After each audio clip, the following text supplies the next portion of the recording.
Hi everyone, this is Joanna. Thank you guys so much for stopping by. I hope everybody is having a fantastic day. Now, today's project was inspired by an idea that I have to create pendants or a video with different pendants using only household items. So obviously my mind is going in that direction, and yes, this is something that I find in my kitchen, and it's in your kitchen most likely, and I'm pretty sure you guys can figure out what it is, but it turned out so beautiful. I have never used it on a pendant, and I was just astonished how beautiful of a pendant you can make using that item. So with that being said, let's get started. Okay, so I rolled out a couple of pieces of clay. You can use scrap clay, and I also have some alcohol ink. I have yellow pink and the Baja Blue by Pinata, and yes, the secret ingredient is aluminum foil. So I'm grabbing aluminum foil and I'm squishing it, but I don't want to squish it too much because you don't want those crevices and valleys to be too small. So I'm just going to take it and I'm going to place it on top of my clay, and I'm going to do the same thing for both clays. Now, did I just mention to you guys that you can use scrap? Yes, you can use scrap, because you're never gonna be able to see that clay. So now I'm grabbing my cutter, and you know, when you place it on the aluminum foil, it is not going to cut it. This darn thing, the plastic cutter, it barely cuts the clay, so it's not gonna cut your aluminum foil. So I grabbed my X-Acto knife, which I had it handy, and I just cut the shape out. It's easy peasy pumpkin squeezy. It really is not a big deal.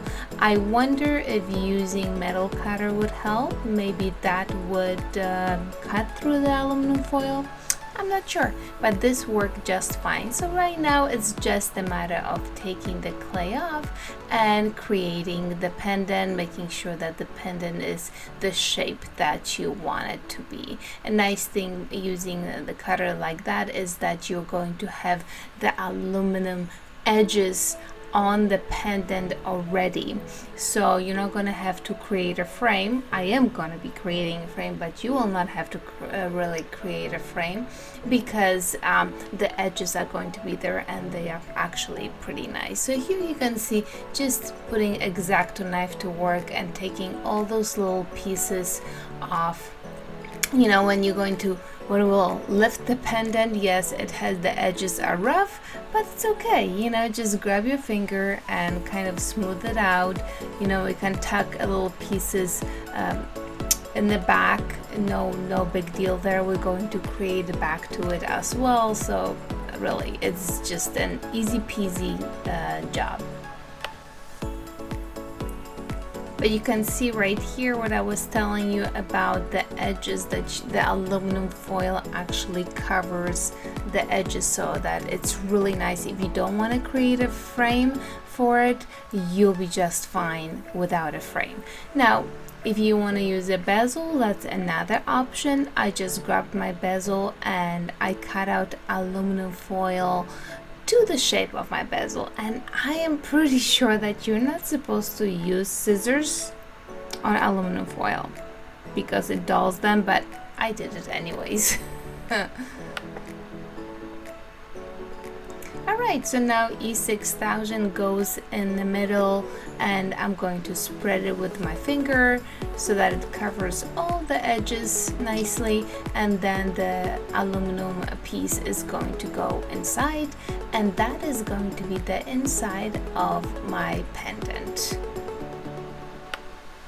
When I work with alcohol inks, I really do love working on tile, because all the spills are so easily cleaned with alcohol. It really is the best surface for it.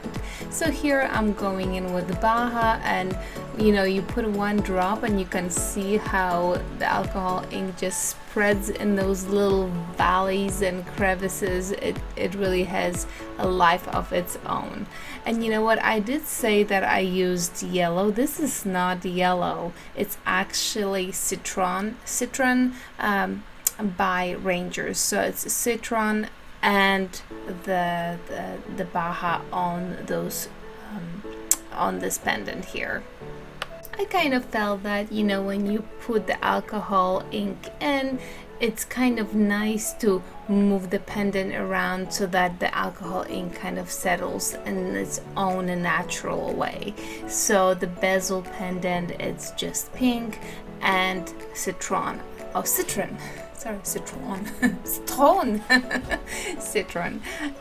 Anyway, so those are the colors that I'm playing with right now, and yeah, I kind of was not very happy with the way the pink pendant was coming out. I added a little bit of purple, and you know, you could never even see it. So this is my third pendant, and again the Baja Blue and Citron are Citron. Oh my gosh, I'm having issues. I have Citron issues today.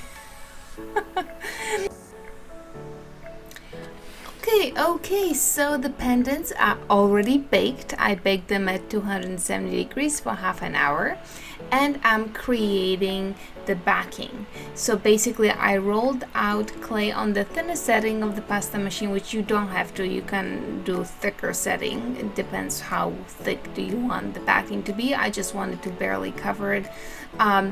I don't want the aluminum pieces to be sticking out, so basically I'm just cutting it out with my X-Acto knife, and I'm going to get a really nice, smooth and clean backing for my pendant.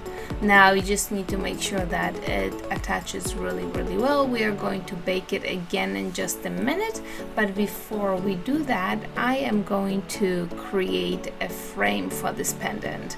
So there you have it. I'm just cutting a strip of clay. This clay has been rolled out at number 6 of the pasta machine, so I just need a little strip to create a frame. I'm thinking maybe if you have extruder like clay extruder, maybe you can create a frame with that. You know, with one of the flat pieces as well. I did not have a good size that I really liked, so I decided to do it by hand.